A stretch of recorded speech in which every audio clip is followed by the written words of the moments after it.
Hi, good day, Ma'am Tina. Can you tell me about yourself?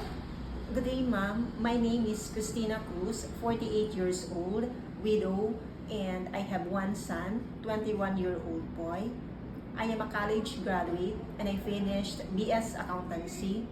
I live in Sampalocan Street, Dalig, Batingan, Binangonan, Rizal.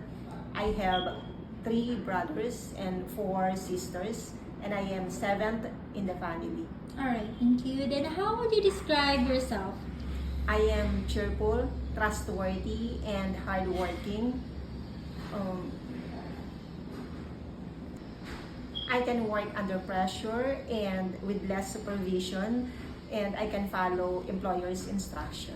Alright, thank you. Then why do you want to apply abroad? I want to apply to work abroad to support my family and give them a better future and to support the schooling of my son.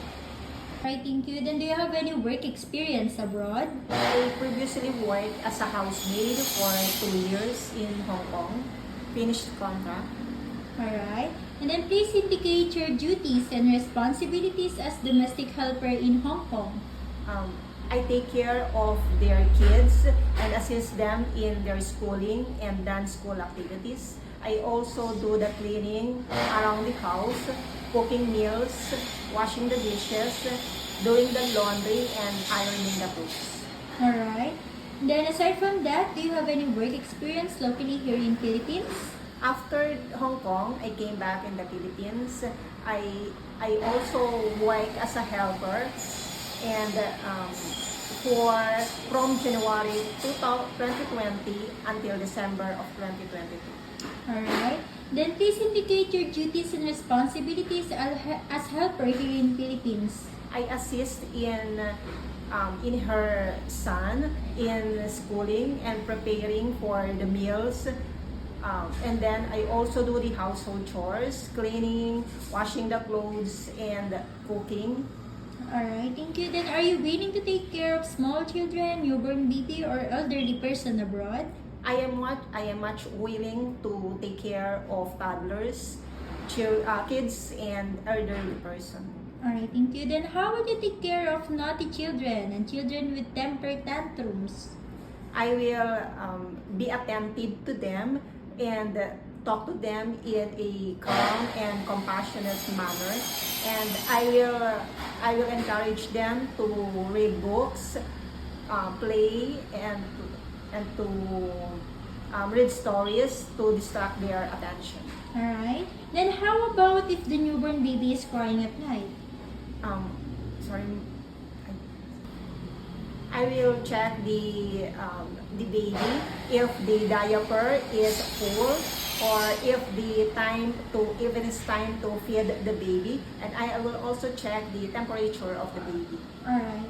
Then what will you do if you become homesick? I will keep myself busy by focusing on the household chores and the needs of my employer, and I will remind myself that I am working to give a better future for my family. Alright. Then are you scared of dogs and cats? I am not scared of cats, but a little scared on dogs. Alright. Then how do you describe your cooking skills?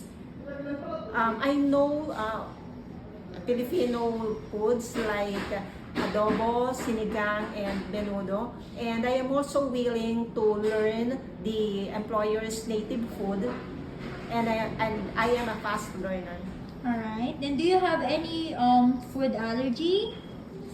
No, I don't have food allergy. Do you eat everything? Yes, no. Alright. Then do you have the full consent of your family to go and work abroad? Yes, ma'am. Do you promise not to use your cell phone during working hours? Yes, ma'am. Do you promise to be honest and loyal to your employer? Yes, ma'am. Do you have the physical energy to keep up with the children? Yes, ma'am. Do you drink alcohol? No.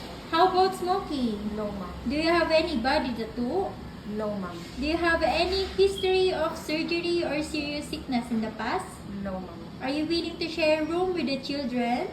Yes, ma'am. Are you willing to wake up very early in the morning and sleep late at night? Yes, ma'am. Are you willing to work during day off and employer will pay you overtime? Yes, ma'am. Alright, for the last question, what is your final message to your future employer abroad? Good day, ma'am, sir. I am Christina Cruz, 48 years old, widow, and has one son, 21-year-old boy. And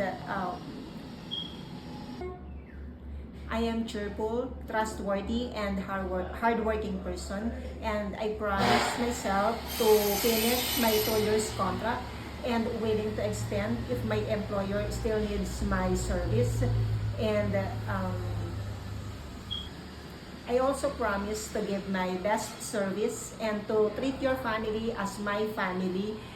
And I hope that you will choose me as your housemaid, and I hope to see you soon, ma'am. Ma'am, sir. Thank you.